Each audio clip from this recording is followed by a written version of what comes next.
And now, on with the show.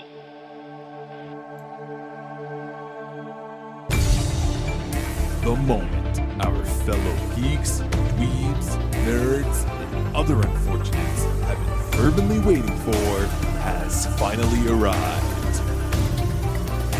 It's time for TMI, Confessionals of the Nerd Kind. And now, your hosts,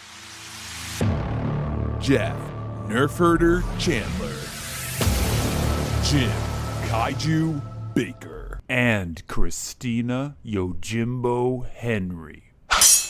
You can continue.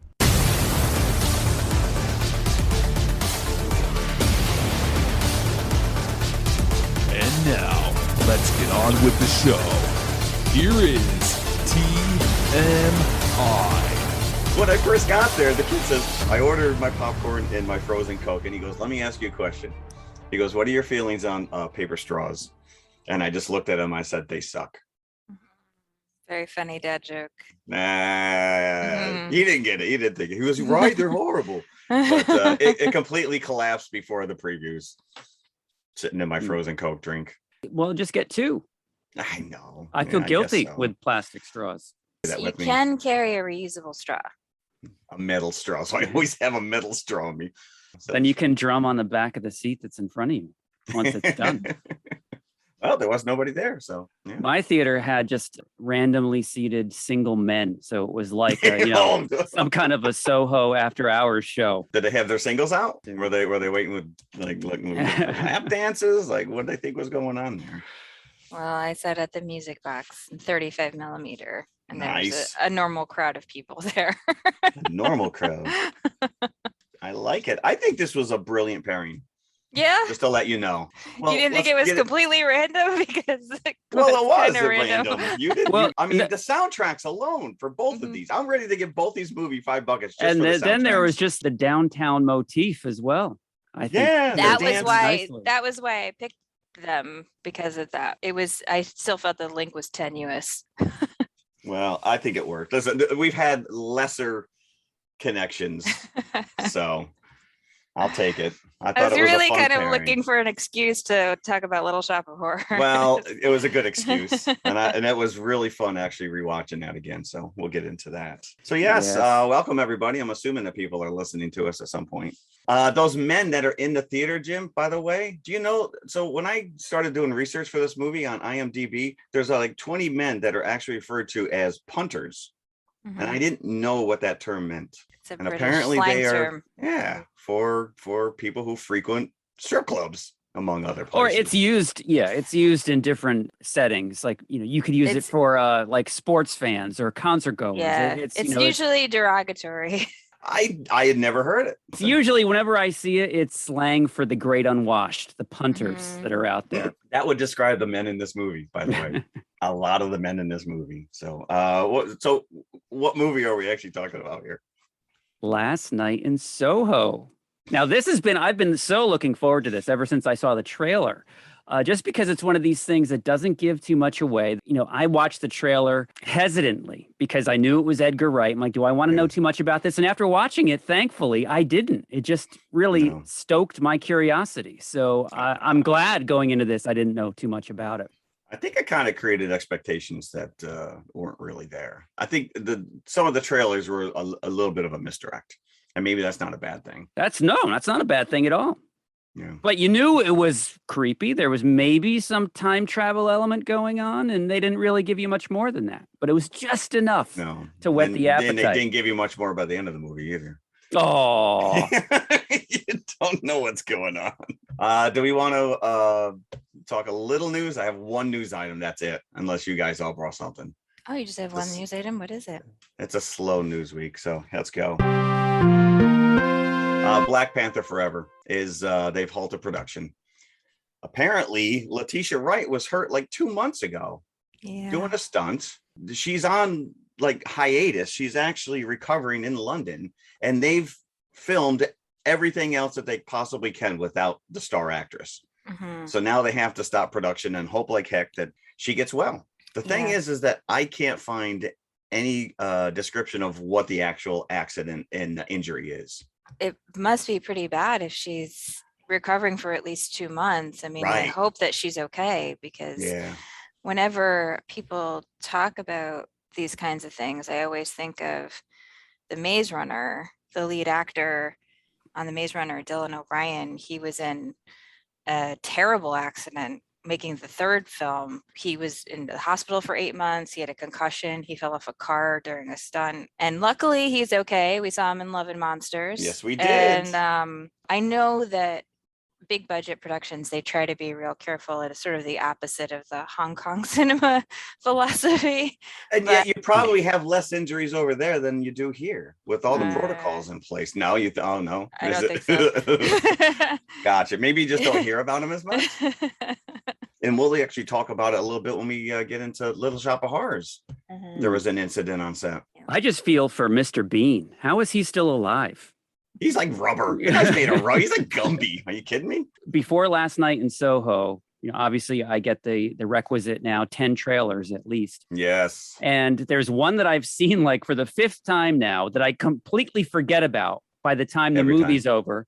And it's called Moonfall. And it looks so ridiculous. I had to write it down. Like, I cannot forget this time. I have not seen this trailer. So you have not seen this trailer? So this is so funny, because when we went to see No Time to Die, and I told you that we left the theater and my husband and I were spending more time talking about the stupid trailers than about the movie. That was one of them, because we were like, this is possibly the most ridiculous concept in the history of ridiculous concepts for apocalyptic films.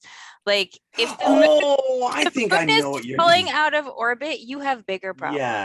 Yes. Yeah, you're not surviving. It doesn't because matter. It means that the gravity of the whole universe has been impacted probably by the sun going supernova. You're already applying too much science to these. As soon as it said who is directing this, I was like, okay, that explains it. Roland Emmerich. Let me guess. Roland Emmerich. Oh, he crawled out of a hole, huh? Where's he been? So absurd. The whole concept of it is so absurd. Like, they keep making these movies. It might as well have said, "You liked Armageddon? Well, check this out." Listen, I liked Armageddon. There's at least I loved Armageddon. A small degree of plausibility, very tiny, in Armageddon. Like, the concept is at least plausible. Oh, but sure. The concept, NASA's talked about going up and mining asteroids. The concept of Moonfall is not plausible at all. Okay. Second trailer, The Black Phone. Have you seen this trailer? Oh, yeah. If you guys make me watch it, I'm going to punch you both. Now, could this be the same character from Reality Bites, just older? I don't think so. He was so disillusioned he became a child. Yes. Yeah, that would be a hell of a story arc, huh? That actually looks interesting, right? So because it's all of like these kids that are victims that are contacting and helping this kid. Yeah, who's trapped try to in escape. this. I was on a panel actually with Robert Cargill in Denver a few years ago. He's a really interesting guy. I was kind of excited to see that him and Scott Derrickson worked on this. So. Yeah, I mean, to me, it looks interesting. As soon as we saw the preview, my husband and I turned to each other. We're like, yes, we would go see that. Yes. And it's just a very interesting connection that Ethan Hawke has to Blumhouse, because he's appeared in so many of them. So he must be friends with Mr. Blumhouse. It's so funny. You would never think of him, the kind of actor he was, through his 20s, the kinds of films he appeared in. You never think he'd end up as a horror actor, but he's ended up in a ton of horror films now. Yeah, it looks extremely creepy. Well, and it's just anything where kids are in jeopardy, I think automatically makes you feel anxious. Yeah. Especially if you have younger kids at any age. For a parent, that's a very anxiety-inducing scenario. Very Split-esque as well, the whole feeling. Oh, yeah, maybe. I'm just going to say that every kid should be taught to not trust magicians in Black fans. Ever. Speaking of previews, have you guys seen the preview for the new Guillermo del Toro film? It's called Nightmare Alley. It looks like a Guillermo del Toro movie. To me, it looks great. It'll be out on December 17th. Plug for Guillermo. We could just keep this Halloween theme all the way through the end of the year. Yeah, and you would be crying by the end. Listen, I keep showing up week after week, and I watch these damn movies. Even this one had some creepy moments. What's funny if you think about it is that a lot of these horror movies aren't coming out. And traditionally, they don't really come out on Halloween except your tent poles. But they really kind of sequester January and February for horror movies.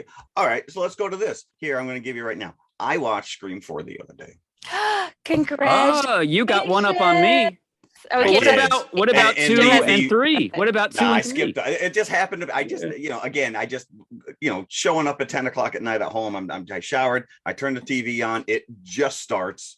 So you started watching it. It is such a, and I'm like, what the hell is going? This is ridiculous. And then it becomes, obviously, it's like a joke inside a joke inside a joke kind of a thing. Jim hasn't watched it. Okay, I'm sure there's other people out there that haven't seen this either. And this was what, 2011? Yeah, so it's a pretty big gap. I mean, from the last one to the first 3 they made in like pretty quick succession, and then there was there was a longish gap until Scream 4, and then obviously Wes Craven died, and now it's going to be the Ready or Not team. It's which I'm hoping that they'll bring something good to the table, because I loved Ready or Not. But anyways, Scream 4, I did watch it and I enjoyed it. Okay. And that's all I'm going to say about it. Great. Okay. So I purposely watched a scary movie. We're growing on you, Jeff. Like a fungus. Speaking of scary movies, are we now ready? Have we done? Let's go. News out?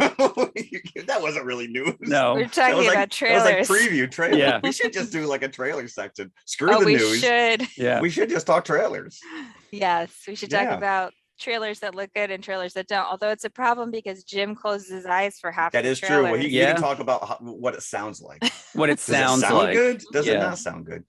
Jim does the whole lot. But then you would spoil it for me talking about it. So you would have to listen, even if you. I would have to close my eyes and shut my ears during this conversation. That's right. So. And then the same thing when you edit. Hey, I'm still fresh as a daisy for Eternals, so I cannot wait to see this next week. I'm going in as a blank slate. Oh yes, I know that there's a mid or end credit scene, but that's about it. That's a big surprise, right? Well, I'm going to see it in 4 hours.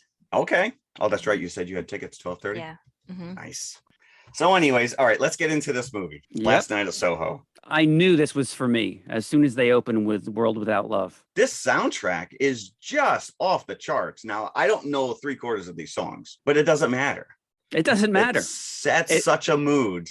And it puts you right in that time frame that, Eloise wants to be in. When you first introduce her, you don't even know what time, like really where it's taking place, when it's taking place, until she's on the train and you see she's wearing Beats. Because her whole room looks like it's right out of the 60s. So. It does. Yeah, you do see like little things that give it away before she leaves the room. And then Nan comes in and they talk about Mom, and she sees Mom in the mirror, her dead mother. And so there's little giveaways that she is, a little bit otherworldly.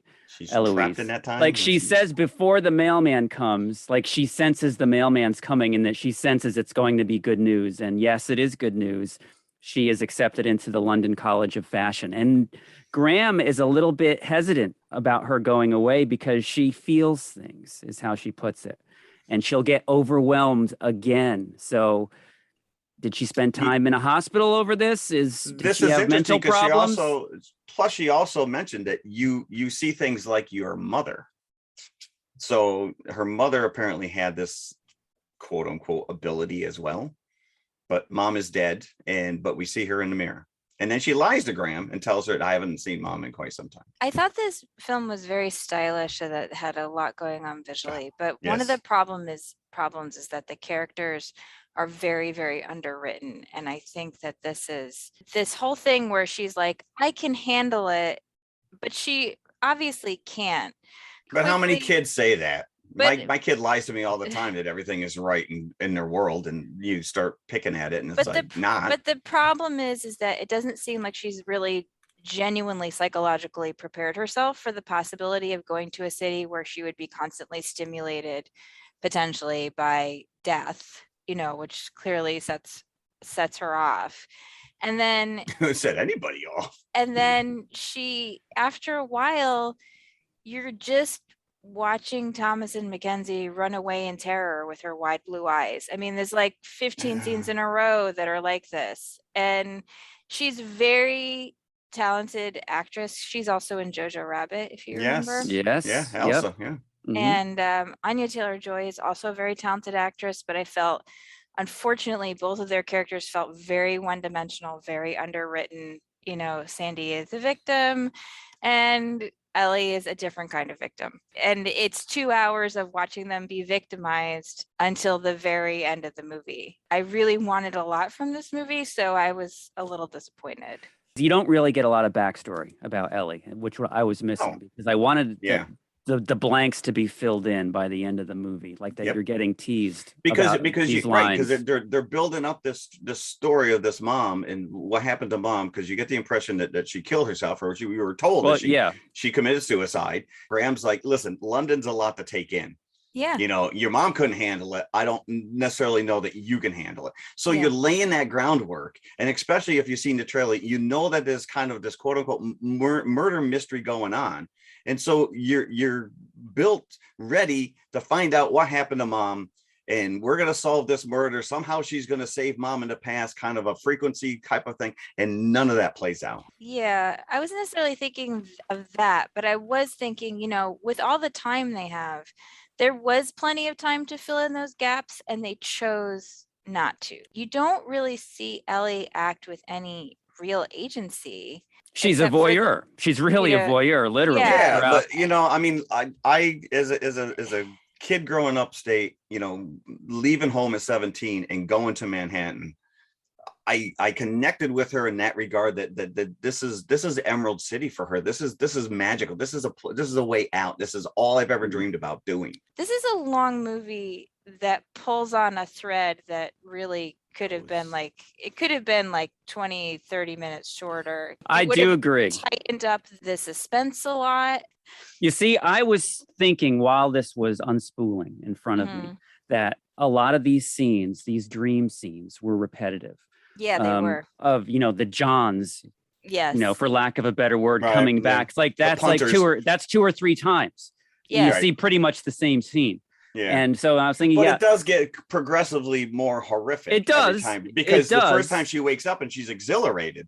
So, and again, the whole idea that she can't stay in the dorms with this girl Jocasta because she's just bullied and you know she's a wallflower. And so she finds this apartment. How this kid's affording this stuff, I have no idea. Yeah. But she gets her own apartment from this old lady, Mrs. Collins. And it's just this beautiful throwback, you know, London flat or whatever. But the first night she's in there, she starts having these visions and she becomes part of this dream sequence with this Sandy character, Doctor Who, what's his name? Matt Smith. And I will say the first go around, you're just as confused as she is, because is she Sandy? Because you see Sandy, but it's Ellie in the reflection of the mirror. Mm-hmm. And there's a beautiful dance sequence that is just unbelievable. There's only 2 opticals in this entire movie. Everything else is in camera.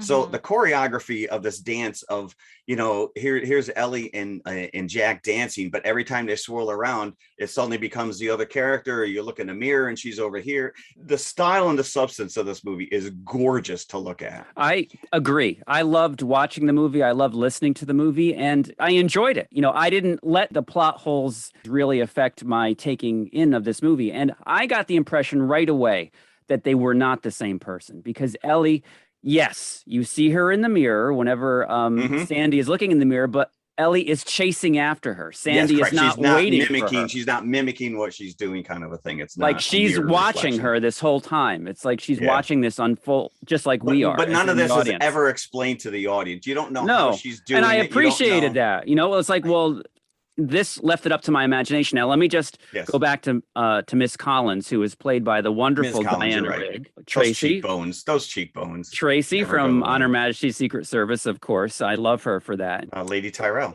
But whenever you have someone of this stature in a movie, you know she is not a throwaway character. He means something to I this didn't pick plot. up on that at all. I will not throw away Diana Rigg in a secondary role. And this was her final role. And that was the thing, was that I figured out who she was almost immediately. Okay. And apparently I wasn't quite that clever. And my husband said to me, "How did you know?" And I said, I don't think it was necessarily like that there was a clue in the film. I think it's Diana Rigg. I think it's because more, of the status of the actress. It was more, for me, it was more, I know how the sausage is made kind of thing. Like if you write stories, then you kind of know how stories should turn. Okay. And there was just a sense that I had that I was like, this character was coming back in a much bigger. Sandy. And then they threw us Terrence Stamp, who's a complete and utter red herring. But again, somebody of his stature, if you have ever watched a movie, if they have a name actor like this that comes and goes, you know he figures heavily into the plot by the end. They don't throw anything away. And, unless you're a complete idiot making a movie, you don't throw a scene away or an actor. Right. But again, even with all these kind of shortcomings, in hindsight, looking back when I was making notes, I was like, and I will say the last act completely falls apart for me. But up until that point, I mean, I was invested in this movie. I went at 10 o'clock at night. I'm barely hanging on that I'm going to fall asleep. I go to the theater with a cup of coffee in my hand, and I was completely invested in this movie. I was on board, and you know what? I'm along for the ride, and I enjoyed it immensely, and it was beautiful to look at, and it was gorgeous to listen to. Well, let's just give a really brief plot overview of this, and spoilers, please. If anybody is on the fence and listening to us to make a decision, stop listening right now because we're going to spoil the ending. Eloise is going to the London College of Fashion, as we already established. She sees dead people. Really putting it plainly, she sees dead people. Everywhere. And so her grandmother, her last remaining family member, is very hesitant about her going because she thinks London is going to overwhelm her, and it does in a way.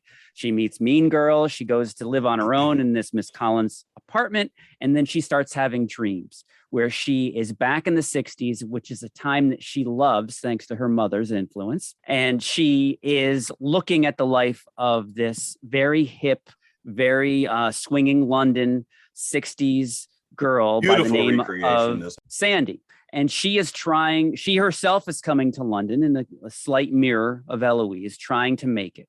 And she wants to make it in show business. She wants a audition at this really big nightclub that she thinks is a big nightclub called the Rialto.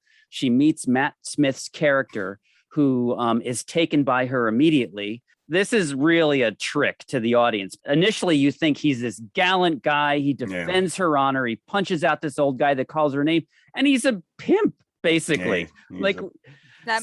He is. Boil it down, he is. He gets her the audition. She starts to perform as a backup dancer, and he starts selling her to all these suits that come in. So let's talk about that rendition she does of Petula Clark's Downtown. That little audition, and the guy's like, all right, so she can sing, and then you see her. And this is just another personal aspect of it, but it just brought back memories of sitting as a little kid in my grandmother's kitchen and with her AM radio and Downtown coming on the radio and her singing along to it. Not that I was a little kid in the 60s, but again, probably an oldies station. It brought back memories for me, so I connected with the character of Eloise. And she must be exhausted. She's like schooling all day and then like club tripping at night. Well, that was the thing. At first, I thought the film was going to go in a direction, it seems like it's doing it at first, where she's fascinated by this first encounter, and then John asks her out, and she says, oh, no, I have plans tonight. Like she's going right back. Yeah. Right. So then you think at first, what I thought at first was this is going to be a thing where she could potentially lose her dream because she's so involved with someone else's dream. But then, that's not where the story goes. No. And I think that might have been more interesting, to see that push and pull of the past versus the present, and maybe her choosing to live in the present. But in the end, it does become very repetitive. It's like you see scenes of Sandy, being used by Johns, and then you see scenes of Ellie running away. Like that is literally half the movie, running directly toward the camera. Especially once you see, you're right, all these Johns, these faceless zombie, ghosts that appear or disappear and seem to follow her outside the bedroom, where before everything was confined to the room. Now they're chasing her in the library, they're chasing her in the streets. I have to say the one plus for Ellie, it's extremely easy for her to get ready for a date. She just has to go to sleep, and that's it. With all these mirrors, I'm just glad no one was chanting Candyman. Now, I really like the fact that you see Ellie starts getting influenced by Sandy, like in reality. Oh yeah, changing her hair. Yeah. Yeah. That's why she's I enamored. Thought, that's why I thought it was going in a direction of yes. that she's becoming obsessed with the past at the cost of her dream in the present. And then the movie just kind of moves away from that. Because all of her fashion is designed around the 60s and immediately creates this hubbub, with the teacher and the professor, who is like, wow, you're kind of onto something. And she's drawing Sandy and she's like, I see this figure dressed in my clothes, and it's like, yeah, I could easily see, she changes her hair and you're like, she is going to become this girl, and that does not. Yeah. Another really big clue in that you're not looking at the same person, that Ellie is not Sandy, is when Jack tries to sell her to the first suit and then she runs away and tears Ellie, meaning, and you get this like Shining type montage where she's in the backstage of the Rialto and she's seeing all these terrible things happen in each room that she passes. And then she gets out of the dream and you're thinking maybe Sandy did this as well, but no, then by the next time you see that she's stuck and she's actually fully gone into prostitution for Jack. Yeah. And the other thing too, which is, I think it was one of the first times that she goes in, she comes back and she has a hickey on her neck and you're like, all right, so things that are happening in these dreams are affecting her physically, but none of that really played out again either. No. The more we talk about this, the more it's falling apart. It's almost like they had an idea for a film. They got to a certain point and then they changed their mind and decided to do something different. And I think that's to the detriment of the film. And I think that if they had cut some time off of this, it would have been tighter. I think it would have been a little more suspenseful, which obviously they're going for, because there are there's a couple of nice jump scares. There's like some real, like very atmospheric scenes. And I think that this film just really needed to be tightened up. And the one thing though, even more so than the length of it, that I had an issue with was the unreliable narrator problem, because they try to make you think to the best of their ability and actually show you Jack attacks Sandy and is on top of her. And in the mirror, the knife comes out in Jack's hand. It makes you think that Jack is stabbing Sandy. Right. And you see this unfurl on screen. Yeah. So you've been shown something that is not true. Yeah. So you have no hope. If you go back and look at that, I think because at this point Ellie's like cowering on the side of the bed watching this unfold right in front of her. But I think the way that it's shot tight enough that it did make me think. Right. That's exactly what you were meant to believe. That's what she finally forced. She goes to the cops because she thinks that Terrence Stamp's character is Jack. Mm-hmm. Because he's this creep that's just following her around, making these creepy little comments. And so she immediately, I saw the whole thing. I saw the murder. So so this is to throw you off of what the surprise ending is. And, if you haven't stopped listening already, spoiler, stop listening. But we get the revelation that Diana Rigg is in fact Sandy, which they're trying to throw you off that scent by showing Sandy murdered in the previous scene, in the dream scene. So I'd have to watch it again to see if there's a cheat there. But I think there is a cheat, because then they try to justify it by saying, oh, well, the girl she did die in that room. Yeah, that was, so it's like a symbolic death, but it's very difficult given the parameters of the way they've set up the supernatural in this film. Everything that Ellie experiences is something that actually happens, except for that. So it's hard to see how she could be haunted by an event that didn't actually happen. And that's where, again, like the second half of this movie just falls apart. You have to stay true to at least the logic of your own world. It doesn't have to be real world logic. It just has to be the logic of the world that you've established. And we find out that all these Johns that she's killed are buried in the floorboards.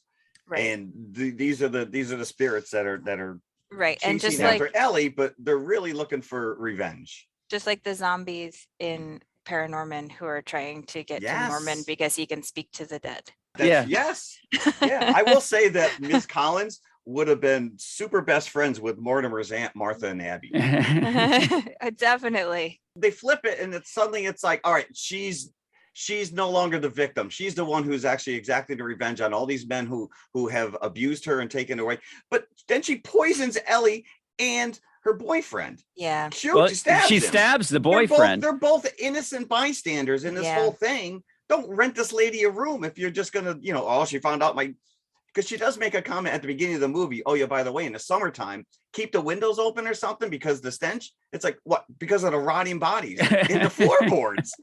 Which, by the way, should be completely skeletal at this point. Yes, right. It's been long enough. I really did enjoy that sequence at the end with the floor becoming glass, like the mirror, and the hands coming through. Their hands are coming up. Yeah, and you see them in the walls. There's a lot of really, again. There's so much style going on with this. I hate to say it, but the style kind of, for me, it trumped all the issues with the plot. I was like, I was still kind of like starry-eyed. I'm going to recommend this movie, even though it does fall apart at the end. And the more we talk about it, even when I was writing my notes, I'm like, this is not holding up, because the whole idea of her being able to see mom and the story behind mom, because mom is nowhere to be seen until the very end of the movie again. It only seems like, she can see mom now that she's at rest. Like, she was only at rest at home. She wasn't at rest in London at all. And then when she finally is at the end, when she's defeated all these demons, mom comes back. That's the only way I can interpret it. Sandy hasn't gone. Yeah, Sandy hasn't gone. And is that part of mental deficiency? Is that she's now just seeing things, and it's not necessarily Sandy. It's interesting that at the end, of course, the house has to burn down like Manderley. And I what is this house filled with asbestos? Like, this thing goes up like a tinderbox. And I did have a very Rebecca feeling, that book by Daphne du Maurier, or Rebecca. Oh, I read that. No. Rebecca, okay. Is this scary? It's a Gothic classic. Oh, okay. I'll add it to my list. You could watch the film. Oh, I can watch. Okay. Yeah. It's a classic. I thought you'd recommend the book instead. No, the film starring Joan Fontaine and Laurence Olivier. Nope. Anyway, at the end, I feel like it has a very kind of Rebecca feeling, where Sandy becomes, she's sort of, in a way, she both represents Rebecca, who is the lost, dead, beautiful girl, and also Mrs. Danvers, who's obsessed with Rebecca and who burns with Manderley. And I had a very strong feeling of that at the end. I'm wondering if Edgar Wright loves Rebecca, or if he has just been influenced by Rebecca. You guys are saying like the style trumped the substance for you. I need some more substance. This is very stylish to look at, but it just sort of did not fulfill its promise for me. It's rare, though, that a movie that hits a certain time period this distinctly and succinctly. Yeah, I can't wait for Austin Powers to show up. Another little quibble that I had, that I, took a note down while I was in the theater. It's like, didn't she just get poisoned? She doesn't seem phased by the poison at all. No, she stumbled a little bit and then recovered pretty quickly. And the same thing with him. He was bleeding out. She tries to save Miss Collins at the end by, stopping her from full on cutting her own throat. But you can't save me. Decides to sit down and be burned with the rest of the building. And then, of course, you get, not only does she see Mum at the end, but she shows her fashion line, which I guess is her final project for school. And it's all Sandy inspired clothing. And even Jocasta gives her a little thumbs up. Jocasta, after attempted murder on Jocasta in the library. Yeah, I did read that Mackenzie dropped out of Top Gun Maverick to be in this. So I think that was maybe a good call. She has the most distinctive voice, I think, on the face of the planet. No, I'm going to say Ellen Green in Little Shop of Horrors is a little more distinct than that. Yeah, anyways, I did like the little, what was the drink that Sandy made? Vesper? The Vespa. The Vespa? Vespa. A little call back to James Bond as well. I was just looking at some headlines of reviews, and The Atlantic agrees with Christina. Moments of real cinematic lightning, but by and large, Last Night in Soho is all flash, no impact. They always like to tie in those headlines like lightning, flash, impact. There you go. That's what you get paid for, right? That's right. And The Guardian is more towards my view of it, thoroughly silly and stupidly enjoyable. Wow. And, I'll say, though, I don't think Edgar Wright wanted either of those reviews. No. Enjoyable. I don't think he wanted silly and I will give Wright credit though, because you could have given me 20 guesses as to who directed this, and I never would have guessed Edgar Wright. Mm-hmm. So between this and Baby Driver, he's really kind of getting out of his comfort lane with some of these earlier works, and I applaud him for that. You see, and I liked this better than Baby Driver. Baby Driver wasn't really my type of movie, but no. Well, it's hard to drive when you're in a little car seat. Dad joke alert. Sorry. They're never any good.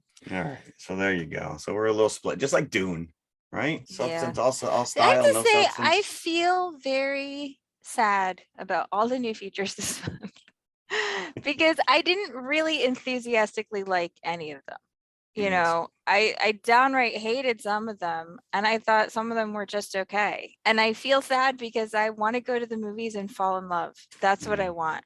You know, when I go to a movie, I want to be in love, and I have not been in love this month with our main features. Well, maybe when we do Moon Crash, you'll be. If you make me watch Moonfall, Jeff, what? You were watching that Black Book, Black Phone movie, 100%. If you make me, we're gonna pair it up with Armageddon. Yeah. You'll be watching the Black Phone, Clockwork Orange style with the eyes completely open. Stop it. So what buckets would we give Last Night in Soho? I'm with you on this completely, Jim. I enjoyed it in the theater. I was enraptured. I was completely on board.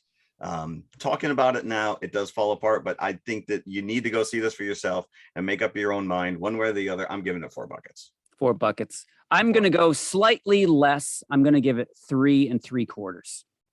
Which is still pretty high for you. Still high. And I'm going to say it was a 3. It was just okay. Still, you know what? It's just okay. But yeah, correct. I wanted to love it. And that's that I understand completely. And again, because you're a little more into the weeds when it comes to, building these things out. It's just like, a little seamstress. You're building a dress and you're like, sleeve doesn't go there. And sometimes I feel that we do need to remind people that haven't listened to us. It's a 5 bucket system. So when we say 4, it's out of 5. That's and we're not epitome. Professional movie reviewers either. Yeah.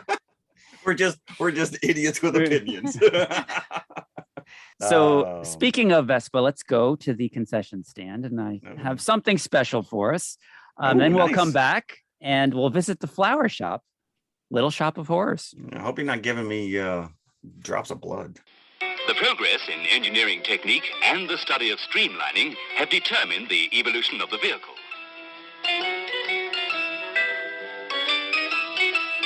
From this evolution of modern technique was born the Vespa.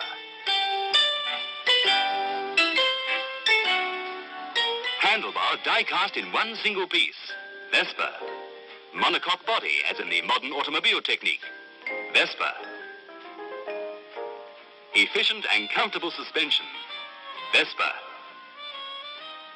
Engine operating directly on the wheel. No chain, no vibrations. Vespa. Vespa, the most sold motor scooter in the world. Vespa. Vespa. Vespa. Vespa.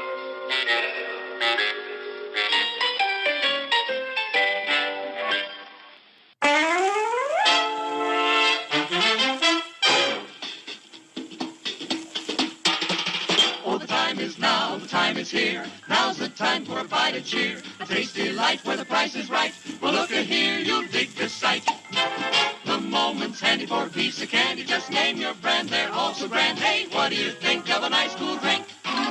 Or a big box filled with a popcorn thrill? Let your taste buds meet with an ice cream treat. Refresh yourselves, it's time to eat. So come on, folks, let's join the band as we all head for the refreshment stand.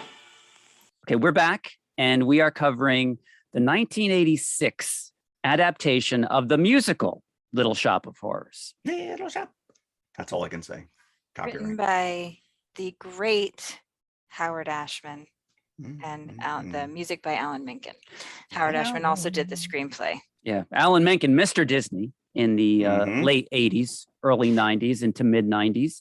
And it should be pointed out that the off-Broadway musical production based on the Roger Corman film of 1960, I believe. Do you remember those commercials on PIX? Of course. I do. Right? I remember that little I don't ever remember they're showing a giant plant. I remember the Little Shop of Horrors ads, and I remember the Cats at the Winter Garden Theater ad. This was at the Orpheum Theater. Yeah, the cats. Oh, do you remember Moominshine? The guys wearing the big clay. Moominshines. Yeah. All right. Well, it's close. What about Barnum? All those Broadway commercials brings back so many memories. Lullaby of Broadway. Well, that's, if you lived in upstate New York, within driving distance of New York City, then you were subject to that. Yes. Well, I mean, I was way upstate. I was 4 hours and we still got that. But especially if you only my grandpa's house, though. Those were generally on WPIX and WOR, the syndicated channels out of New York, New Jersey. And it was off Broadway? It wasn't? Off Broadway. Yeah. Some sources say off Broadway. So I don't know exactly how off that is, but yes. I think I'm gonna try to find that ad. It's got to be on YouTube somewhere. Oh, I'm sure. I'm sure. Facebook. So yeah, this is based on that musical, and we get the same. Not everything. It's not verbatim, but they've cut some things to make it a little more palatable, including the ending. But yes, this came out in December of 1986, so a Christmas movie, no less. Seems very seasonally appropriate. Yeah. There you go. If you have like a certain kind of season. That had to have been because I saw an advanced screening, and it wasn't what they're referring to as the director's cut. It is the theatrical ending. Yeah.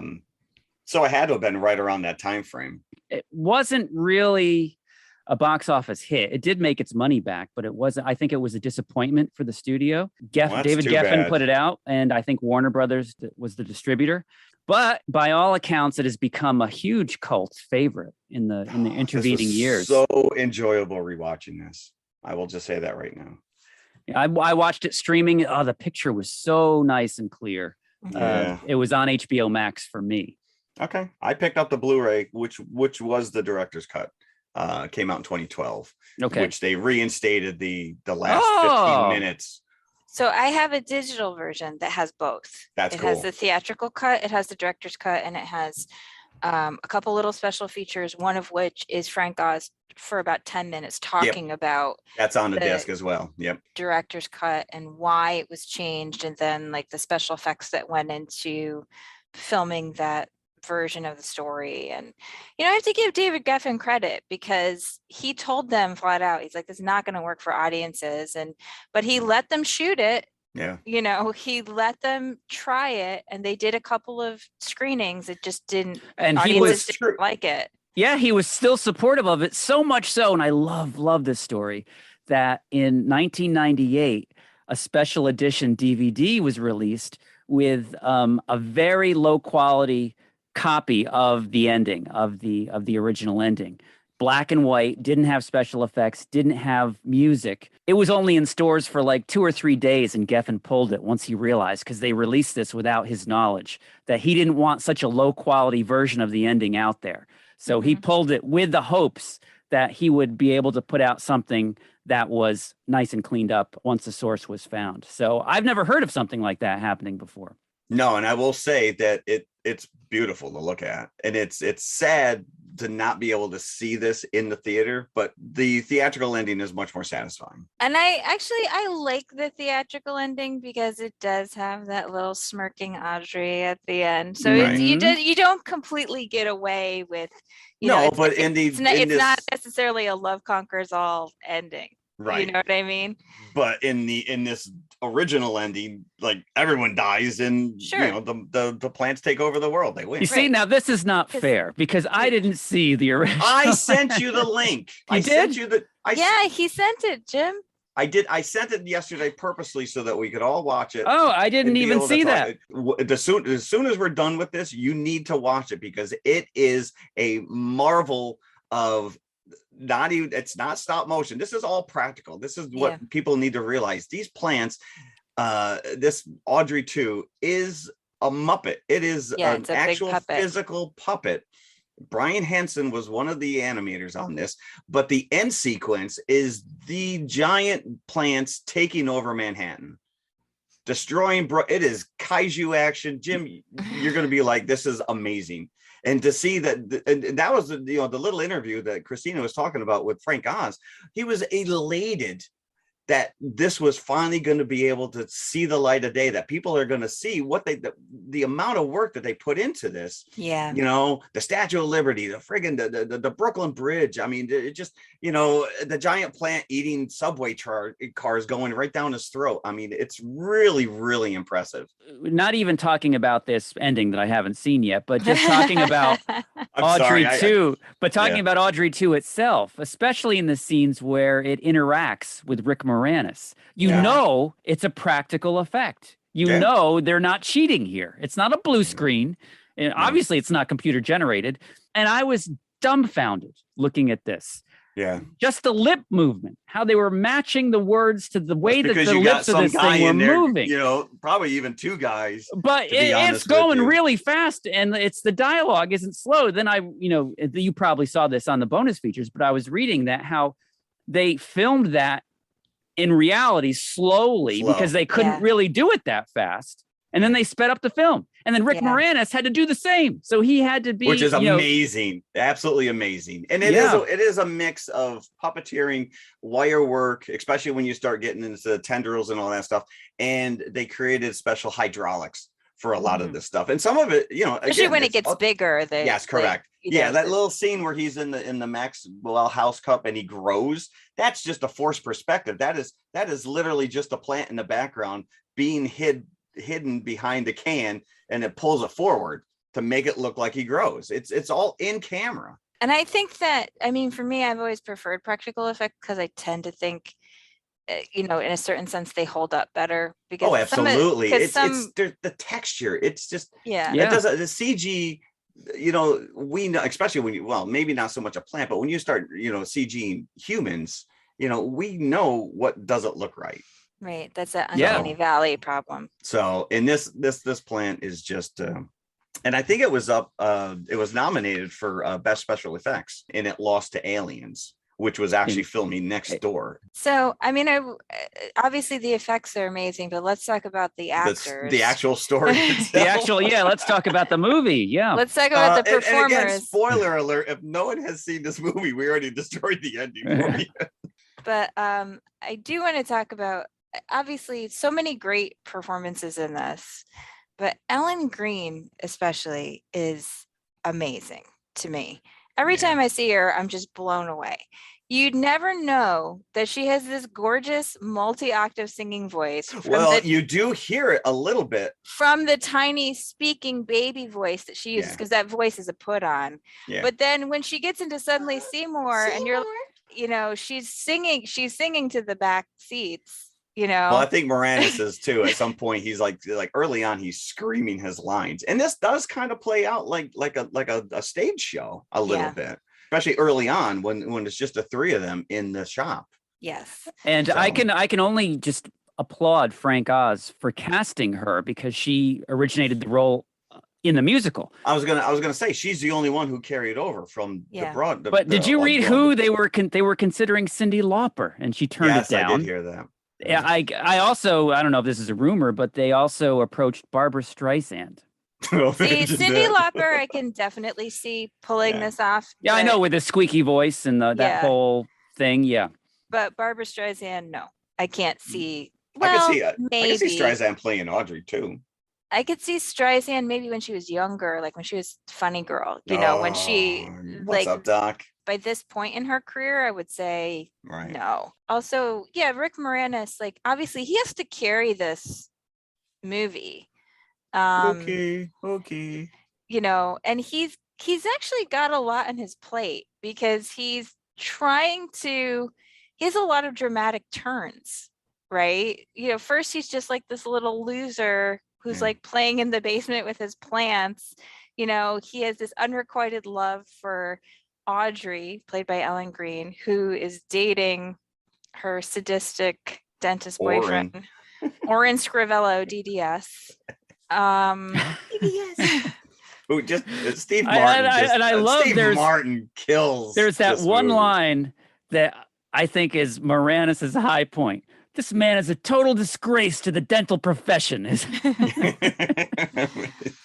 And then, you know, he's also, as Audrey gets bigger, in a way, he kind of becomes like Sweeney Todd, who sort of goes along with this plan the first time, and then very quickly it starts spiraling out of control, you know, and he realizes he's in too deep. I think Rick Moranis is great in this.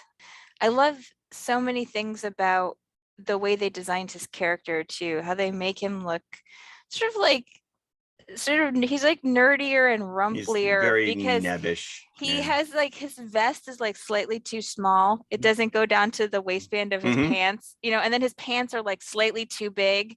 So nothing really like fits him quite right. Well, he even says that at one point, because Audrey says, I'll take you out and buy you clothes. And he's like, oh, I don't, you know, I don't know how to buy clothes. And that's apparent because you're living in the basement of the flower shop and clearly you cannot dress yourself. But I mean, I do want to say that I think Seymour should have known that Audrey too was not a plant the second it opens its mouth, because even Venus flytraps do not have tongue. Okay. It gets zapped somehow during the eclipse of the sun. So you see it get zapped onto the table in front of the Chinese flower shop where... I think that old guy was selling mogwais as well. He probably was. Yeah, I think he probably was. And you also get the Greek chorus. Love these characters. Yeah. Because Keisha Campbell is one of them. I'm like, I had no idea she was in this. Ronette, Crystal, and Chiffon, of course, named after the great girl groups of the 60s, the 50s and 60s. They are unbelievably wonderful. They have so many great songs, and I think they're absolutely menacing during supper time. Oh, they are. And, you know, and they weave in a couple of sequences. They're part of the story. So they're characters that live on Skid Row. On occasion, they're part of the story themselves. Actually on the, And these songs are just, I mean, that opening number, what is it, on Skid Row? That just sets the mood right there. Either you're in or you're out. Yeah. Again, the very genius Howard Ashman, who wrote the lyrics, who famously also wrote The Little Mermaid and Beauty and the Beast, and 4 of his songs end up in Aladdin. He's very sadly, tragically passed away when he was 40 years old from AIDS. And actually, if you want to know more about him, there's a great documentary on Disney Plus right now called Howard. This is a guy who had so much talent. This is a genuine tragedy. I think his lyrics are so unbelievably clever. When you get into that somewhere that's green. Those lyrics are genius. If you listen to what she's singing about. And I think Somewhere That's Green is such a great song because this song really embodies who Audrey is as a character, because what she wants is not necessarily the suburban life with the tract house and the toaster and the air freshener. What she wants is to feel respectable. She wants to feel like she's a respected person in her community.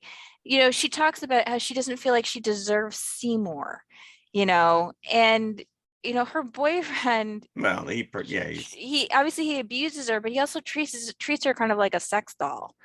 You know, that's not what she wants. She wants not necessarily the house. She wants what it represents. You know, she wants this idea that she'll be able to like have a Tupperware party with the other wives in the neighborhood. Make little lady finger sandwiches. And that she'll be respected by somebody. Well, I mean, when we're introduced to her, she comes in with a black eye. So you know right from the beginning that this guy is abusing her. And Mushnick even says, I'm beginning to think this guy's not a good guy. And it's like, you think so? But at the same time, it's the movie. It's very almost like a mixed message, because Steve Martin, in many aspects, is the highlight of this movie for me. No, he the sequences where he's in the dentist's office. But you are waiting for this guy to be killed. Oh yes, you are. Yes, you are. Bill Murray comes in and he's playing the Jack Nicholson character, who is not in the musical, the Broadway musical, but they brought that sequence back into this film to kind of tie it to both the original movie. It's one of my favorite parts is the Bill Murray section. You think any kid actually saw this and be like, I want to be a dentist now because of this guy? You sadomasochistic.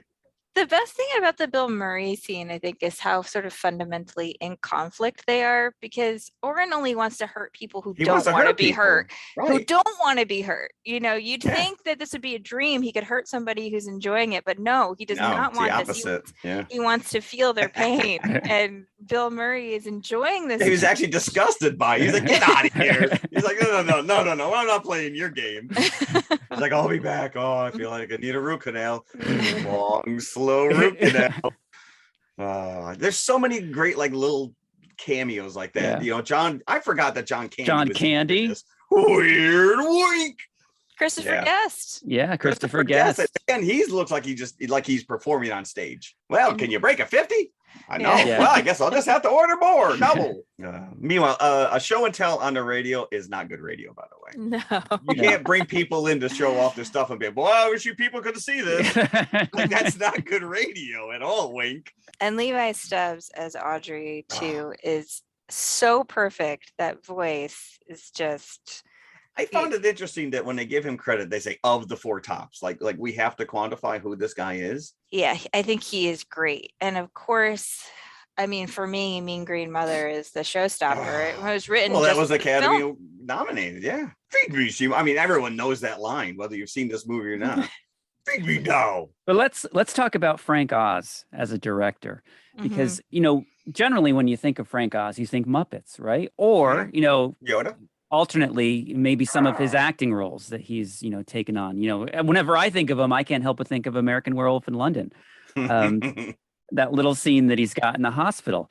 But now, David, you know, you got to think of it. He directed a lot of movies. When you look at some of these titles that he's done, going back to The Dark Crystal, I just don't think the man gets enough credit for what he has on his resume.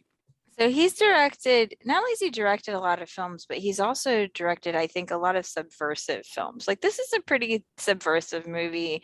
Bowfinger is one of my husband's personal favorites. And that is an extremely cynical, subversive film. If you haven't watched it in a long time, go back and give it another look. What about Bob is him? That's another, Bill Murray gem. Yeah. So yeah, he's definitely, and I think he does have a very like cynical sense of humor that comes through in a lot of his work. Sometimes this is confused for a Tim Burton movie by people that don't know any better, but it's not Apparently the case. Not the case at all. Actually, there's a little giveaway because during one of the Muses songs, there's a neon sign up on for Choose Tobacco, and the OZ is blinking. Little nod there to Frank, because I laughed just when he first introduced Seymour first introduces Audrey 2, and he says, I named him after you, and she just does this. I know, it's a little squeak. He's like, did you like it? And she just like squeaks. So I mean, she is all in on this character, but when she sings, I mean, the pipes that this woman has. And you could tell, even if they used like a studio recording in the final dub, like she's singing in those scenes because you can see the chords in her neck. She's singing out, to whoever's on set there. Yeah, I mean, same thing with I don't think that what's his name is ever sang before or after Rick Moranis. Yeah, but he holds his own here as well. For sure. I think the only one that doesn't sing is Mushnick. Vincent Gardenia. I love him. Now, what was your first exposure to this? Saw it in the theater? I saw it in the theater. Like I said, I saw it in advanced screening. So it had to have been right around December of '86. I'm pretty sure I saw this on like HBO or something. I was only 12 when this came out. Because I did see it in the theater, and it was one of these movies that I was really looking forward to, but it was like in my mid 80s movies doldrums, because I didn't really find a movie that connected with me like post Indiana Jones and Temple of Doom and Gremlins. Like classic blockbusters didn't roll back in until the 90s, really, like things like that. But so I watched Little Shop of Horrors, and I remember feeling disappointed for some reason or other as a 15-year-old seeing it. I haven't watched it again until this viewing. It's This is the second time I've watched it. So holy crap, wow. I mean, it's been a few years since I've seen it, but I have watched it numerous times. And I do admit that Ellen Greene is so good that her voice was a bit like nails on a chalkboard for me. But you do, and I totally agree that you do get the sense of what her real power is during those little moments where like her full-throatedness comes out. But I appreciated it much more for what it is on this viewing than I did back then as a kid. And just again, the unbelievable aspect of this practical Audrey 2 puppet was I haven't seen anything that realistic in a live practical effect. I don't think ever. Very impressive. So since you watched the theatrical, you had Jim Belushi, but the director's cut does not. Oh, the director's cut has the original actor. Who does it have? Oh, geez, hold on one second. I know I have it in my notes. Paul Dooley, right? Paul Dooley. Yep, there you go. So, and that scene plays out slightly different, but I guess when they went to go back to do reshoots, what's his name was unavailable, so they just put the other guy back in. All right, so what kind of buckets would we give Little Shop of Horrors for the special effects alone? For me, this is definitely a 4. I love this. I've watched it multiple times. There's not a lot for me to dislike here. So I was very, very happy to, like I said, have an excuse to watch this again. Yeah, no, I thank you. You're giving welcome. us an opportunity. I'm going to go 4.5. I'm going to go 4.5. This was very enjoyable for me. See, if you had asked me when I was 15, I probably would have said 2.5, but I'm going up one whole bucket. I'm giving it 3.5 for this one. Okay. All right. I did mention earlier that Aliens was being shot simultaneous next door. And at the beginning of the show, we talked about these onset injuries. Well, apparently there was a live ammo mishap on the Alien set, and it blew a hole into the Little Shop of Horrors set. Nobody was hurt, but still, this stuff has been going on forever. It's like crazy. It's like, wow. I also read that Audrey 2 actually went out on a press tour and would answer questions as the plant. Be very cool. That would be cool, right? This is probably one of the, the high school production to be able to design your role. I'm sure there's probably templates or whatever. You can probably rent the costume now, but as a kid to be able to design something like this, that one of your, schoolmates is going to be standing inside as this character. I'm like, that is the role I wanted. Either that or Wink Winkleson. The other thing, did you know that there was a Saturday morning cartoon in the 90s based on this? No. Yeah, I know. I'm like, what? No, I was past watching Saturday morning cartoons. I know, but I'm just like, that's just a. Was it the Audrey Beetlejuice hour? Did it come on right after that one? It was Fox in the 90s. Wow. I have to look it up because that's just a little too bizarre. Yeah, not a lot of kid-friendly themes in this movie. No, and I think the same thing about Beetlejuice, because when they made it into a cartoon, they really toned down his character. Oh, yes. Well, he became like best buddies with Lydia. Yeah, so he's like, but that cartoon was out there though. That cartoon was out there. It was pretty bizarre. I remember that. So there you go. So next week we are covering Eternals. We're back in the Marvel Cinematic Universe. We're going to be amongst the gods. So what are we doing along with Eternals? Clash of the Titans, the original with Bubo. Now, talking about huge 80s blockbusters, this was a very important film for me as a kid, as it was to everybody in my class. We were obsessed. Yeah. Me and my friends were obsessed with Come on, you got a Medusa running around, you got friggin' the Kraken, you got a Pegasus, you got a robot owl. What more do you want? Bubo, which really, if you ever watched, what is it, the 2011 version, they do a throwaway scene where the guy picks up Bubo and he's in the trash and he chucks him. And I'm like, just for that, I hate this movie. And that was one of the worst 3D conversions. That was right when the 3D craze was making a comeback in the early 2000s. So we will not be talking about that movie whatsoever. We will be talking about the 81. Yeah. Harry Hamlin, Sir Laurence Olivier. Ursula Andress is in it as well. Ursula. And Maggie Smith. Maggie Smith? Pre-Hogwarts? Oh yeah, very pre-Hogwarts. And let's not even Ray Harryhausen. Of course. None of this would have happened. And I'm curious, it's been quite a while since I've seen this. I think my library only had the DVD. You said it's available on HBO Max? Yes, it is. Yes, so I'm hoping that it's beautifully transferred, cleaned up. I'm very excited to watch this again. So there you go. And the Eternals. We'll talk about that. Some new Marvel movie, I guess. Also some new movie. Some new Marvel. I don't know. That's getting a lot of buzz. So there you go. That's next week. And then we're screaming right into friggin' Thanksgiving. What the hell is going on here? This year is just flying. It's crazy the way time keeps passing. It does. Time flies when you're having fun. All right, folks. All right. Yes, thanks for listening. As always, go leave us a 4-star bucket review.